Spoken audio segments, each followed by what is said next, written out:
आप देख रहे हैं न्यूज़ 9 भारत, रखिए आपको सबसे आगे। नमस्कार, आप देख रहे हैं न्यूज़ 9 भारत। मैं हूं आपके साथ अंजलि। देश और दुनिया की तमाम अहम खबरों पर आइए डालते हैं एक नजर। खबर है आलापुर अम्बेडकर नगर से बहुजन समाज पार्टी प्रत्याशी केडी गौतम का कहना है कि बहुजन समाज पार्टी समता मूलक समाज की स्थापना के लिए शुरू से प्रयत्नशील रही है। बसपा शासन काल के दौरान समाज के दबे कुचले वंचित लोगों का उत्थान तो हुआ ही था, साथ ही साथ बसपा ने सर्व समाज कल्याण के लिए कार्य किए हैं।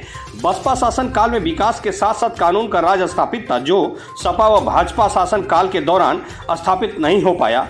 अब पुनः बसपा के सत्ता में आने के बाद कानून का राज स्थापित होगा। वहीं मीडिया से बात करते हुए केडी गौतम बसपा प्रत्याशी आलापुर ने कहा, जनता आशा भरी निगाहों से देख रही है।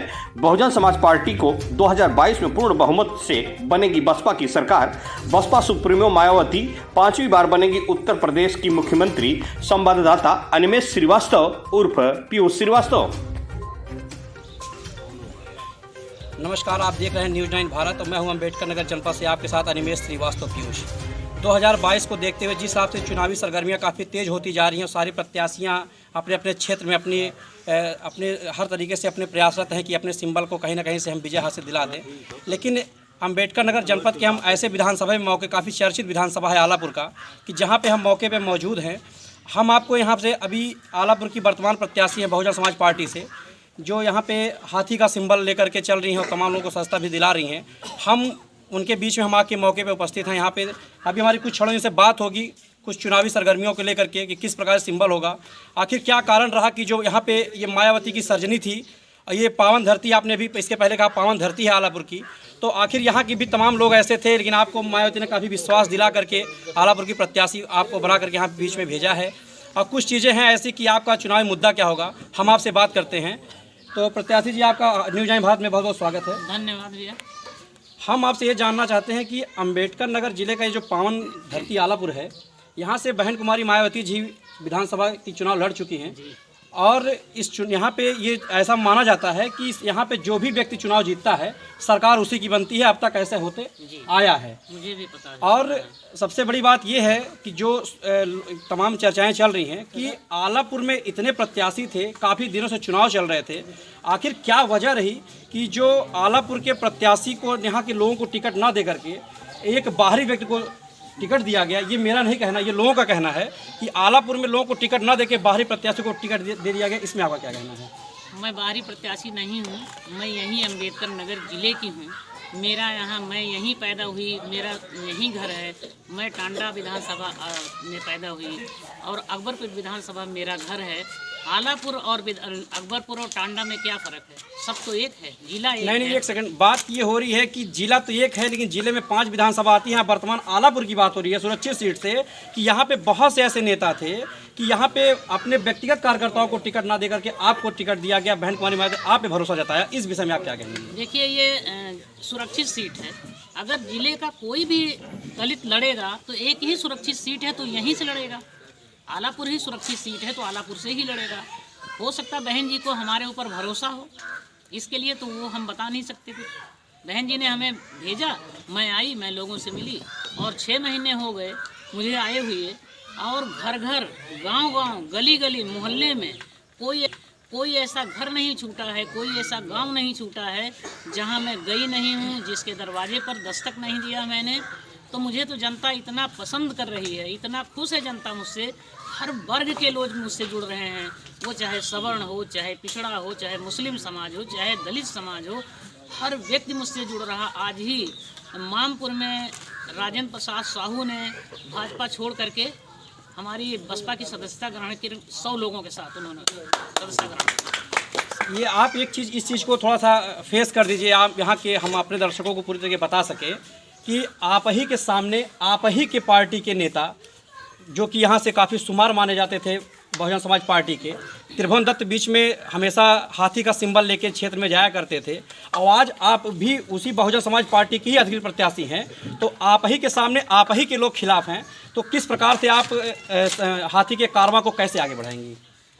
वो हमारे खिलाफ कैसे हो सकते हैं? उन्होंने अपना पार्टी बदल लिया, वो समाजवादी पार्टी में, हम बहुजन समाज नहीं, वो पार्टी में। कहना ये है कि इसके पहले बीएसपी से त्रिभुवन दत्त के अलावा कोई प्रत्याशी नहीं हुआ करता था, तो आज वो कहीं ना कहीं से त्रिभुवन दत्त का घर अगर देखा जाए तो बसपा ही मानी जाती थी और वो जमीनी नेता माने जाते थे यहाँ के।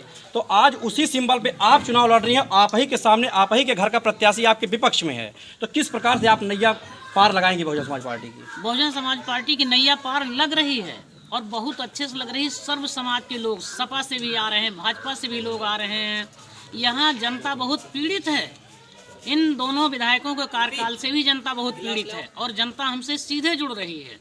जनता का सैलाब देखिए, आप इनको देखिए, हमारे ब्राह्मण समाज को देखिए, हमारे सामने सब ब्राह्मण समाज बैठा है और हर वर्ग में जा रही हूँ, हर लोग मुझसे जुड़ रहे हैं, तो नैया तो पार हो ही जाएगी। बहन जी का जो मिशन है, जो बसपा काम करती है, जमीनी काम करती है, बसपा ने ही जिला बनाया।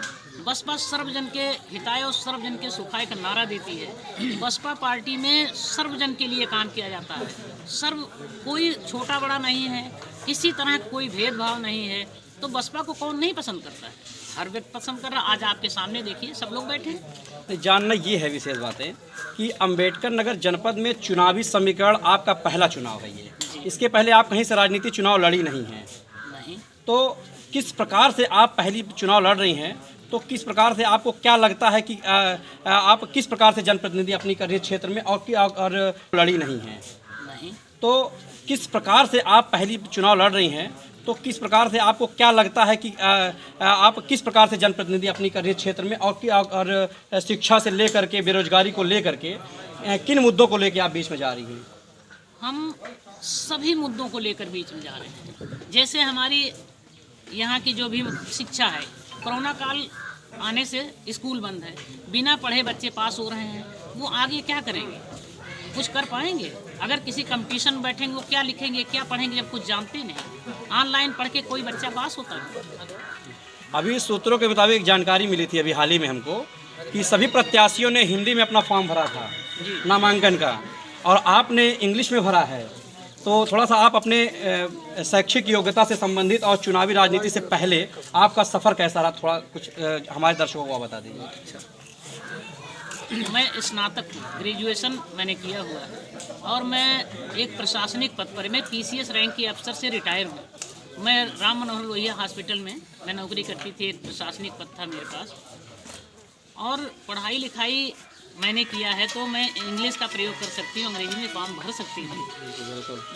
मैं कोई कम पढ़ी या 8th क्लास या हाई स्कूल पास तो नहीं हूँ कि मैं स्नातक हूँ, तो मैं अंग्रेजी में तो फॉर्म भर सकती हूँ, इसलिए मैंने अंग्रेजी में फॉर्म भरा। इसके पहले इसी आलापुर में यहाँ की वर्तमान विधायिका अनीता कमल थी, वो कमल से अपना चुनाव जीत करके बीच में लोग गई थी। आप भी एक महिला हैं, तो उनकी अपेक्षा आपका विकास मुद्दा क्या रहेगा?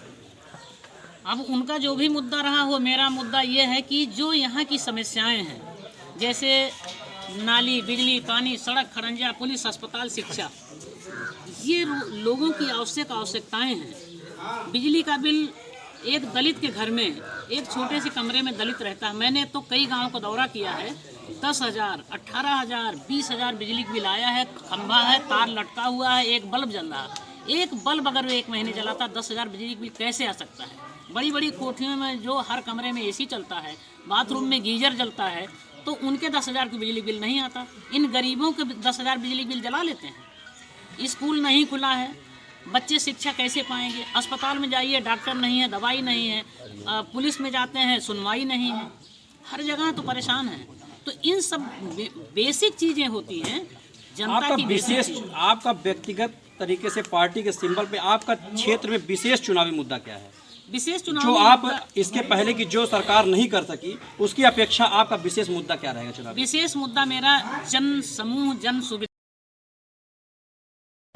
ऐसे ही तमाम खबरों के लिए बने रहिए हमारे साथ न्यूज़ 9 भारत पर। अब चाहूंगी इजाजत, नमस्कार।